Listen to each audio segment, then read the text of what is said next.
নমস্কাৰ মই নৱজিত এটা ভাল খবৰ লৈ আছো এডিআৰই ৰিজাল্টৰ সম্পৰ্কত এডিআৰই ৰিজাল্ট কেতিয়া ঘোষণা কৰিব সেই সম্পৰ্কে বহুতে জানিব বিচাৰে আজিৰ পৰা কেইদিনমান আগত মুখ্যমন্ত্ৰী হিমন্ত বিশ্ব শৰ্মাই জনাইছিল যে ফেব্ৰুৱাৰী মাহতে ৰিজাল্ট ঘোষণা কৰিব এতিয়া ফেব্ৰুৱাৰী মাহৰ কেতিয়া ঘোষণা কৰিব ফেব্ৰুৱাৰী মাহৰ লাষ্ট সপ্তাহত ঘোষণা কৰিব বুলি কৈছে নতুবা মাৰ্চৰ প্ৰথম সপ্তাহত ঘোষণা কৰিব বুলি ইতিমধ্যে আজি ফেসবুক যোগে তেখেতে জনাইছে গতিকে এটা ভাল খবৰ যিসকল এডিআৰই পৰীক্ষাত পঢ়িছিল তেওঁলোকৰ কাৰণে ভাল খবৰটো আহিলে আৰু লগতে মুখ্যমন্ত্ৰী হিমন্ত বিশ্ব শৰ্মা ডাঙৰীয়ে কৈছে যে এলপিইউপিৰ 5550টা পদৰ মেৰিট লিষ্টৰ কাম-কাজসমূহ চলি আছে বুলি কৈছে আৰু লগতে নিউ ৰিক্ৰুটমেন্ট যেটো ওলালে 4500 পদৰ এই ৰিক্ৰুটমেন্টৰ সম্পৰ্কত তেখেতে উল্লেখ কৰিছে যে নতুনকে আমি পুনৰ যেটো 4500 পদৰ মুকলি কৰি দিছো গতিকে প্ৰাৰ্থীসকলে আবেদন কৰিব পাৰিব বুলি কৈছে গতিকে এই কথাটো ইতিমধ্যে আপোনালোকে জানি আৰু লগতে মুখ্যমন্ত্ৰী হিমন্ত বিশ্ব শৰ্মা ডাঙৰীয়ে কৈছে যে ভেঞ্চাৰ স্কুলৰ ক্ষেত্ৰত এখন কমিটি গঠন কৰি দিছে যে যিসকলে ইতিমধ্যে 2006 চনৰ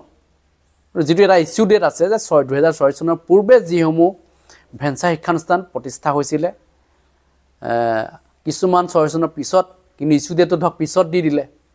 এনেকুৱা ধৰণৰ কথা কিছুমান আছে কিছুমান ভুলৰ কাৰণে এতিয়া তেওঁলোকৰ এতিয়া স্কুলখন নলব পাৰে 2006 চনৰ আগত যিসমূহ স্কুল প্ৰতিষ্ঠা হ'ল সেই প্ৰতিষ্ঠা হোৱা স্কুলবিলাকৰহে মানে পাঠ্যক্ৰম হ'ব বাকি সকলৰ নহব পাৰে আৰু প্ৰত্যেকৰে হ'ব বুলি ক'ব নোৱাৰি মানে যেটো এনৰলমেন্টটো যেটো এবাৰ চাব যে কিছু হিথিলতা আনিছে এনৰলমেন্টৰ ক্ষেত্ৰত কিন্তু বহুত বেছি হয়তো হিথিলতা নানিব পাৰে এতিয়াও বহু স্কুল হয়তো বাদ পৰাৰ সম্ভাৱনা আছে যে প্ৰত্যেকখন স্কুলে ল'ব বুলি আমি ক'ব নোৱাৰো যে ভেঞ্চাৰ স্কুলৰ ক্ষেত্ৰত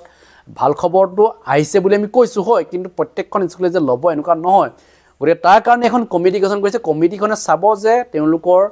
যেটো মাটি তেওঁলোকৰ খাজানা দি আছে না বা তেওঁলোকৰ মিয়াদি হয় নে নহয় হেখিনিও চাব মাটি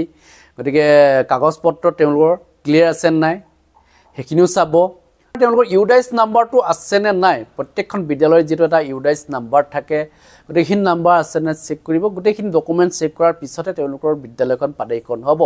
গতিকে এই সম্পৰ্কত আপোনালোকে নিশ্চয় জানে যে পাঠ্যক্ৰমৰ যিখিনি ৰুল ৰেগুলেশন আছিল এই ৰুলখিনি তেওঁলোকে ফলো কৰিব আগৰ যেটো ৰুল আছিল হেমতে যাব 2006 চনৰ আগতে প্ৰতিষ্ঠা কৰা বহু বিদ্যালয় থাকি গৈছিল কাৰণ তেওঁলোকৰ সেই সময়ত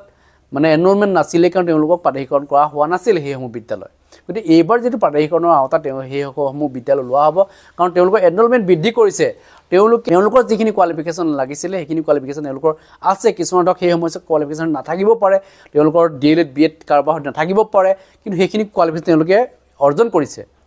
অৰ্হতা অৰ্জন কৰিছে যাৰ ফলত তেওঁলোকৰ এতিয়া বিদ্যালয় পাঠ্যক্ৰম হ'ব লাগে বুলি মুখ্যমন্ত্ৰী হিমন্ত বিশ্ব শৰ্মাক দাবী জনাই আছিল আৰু তেওঁলোকে আন্দোলন কৰিলে কেবাটাও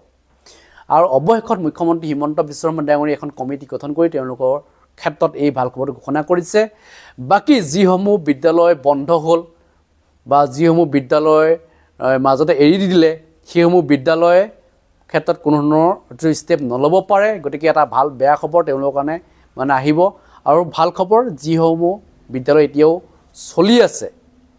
তেওঁলোকৰ এনৰলমেন্ট আছে তেওঁলোকৰ ডকুমেন্ট ঠিকে আছে তেওঁলোকৰ কিন্তু পাঠ্যক্ৰম হ'ব এটো 100% নিশ্চিত মুখ্যমন্ত্ৰী মহোদয় কি বুলি কৈছে হে মন্তব্য বনাব বিচাৰিছো অসমৰ যুৱ প্ৰজন্মই নতুন অসমৰ সপোন দেখিছে কেইদিনমান আগত মাত্ৰ এডিআৰই পৰীক্ষা হৈ গৈছিল ৰিজাল্ট দিব ফেব্ৰুৱাৰীৰ শেষ সপ্তাহত নহলে মাৰ্চৰ প্ৰথম সপ্তাহত শিক্ষক নিযুক্তিৰ প্ৰক্ৰিয়া চলি আছে 5500 শিক্ষক নিযুক্তিৰ প্ৰক্ৰিয়া চলি আছে কিন্তু মই থমকি ৰোৱা নাই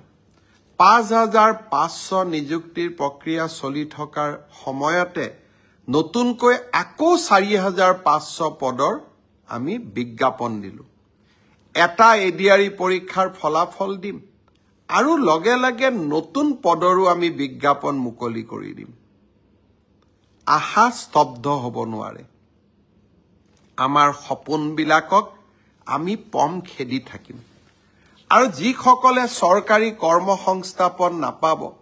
তেওঁলোকৰ কাৰণে মুখ্যমন্ত্ৰীৰ আত্মনিৰ্ভৰ অসম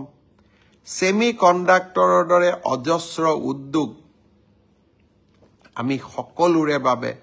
এখন সপোনৰ অসম ভূমি আমি নিৰ্মাণ কৰিম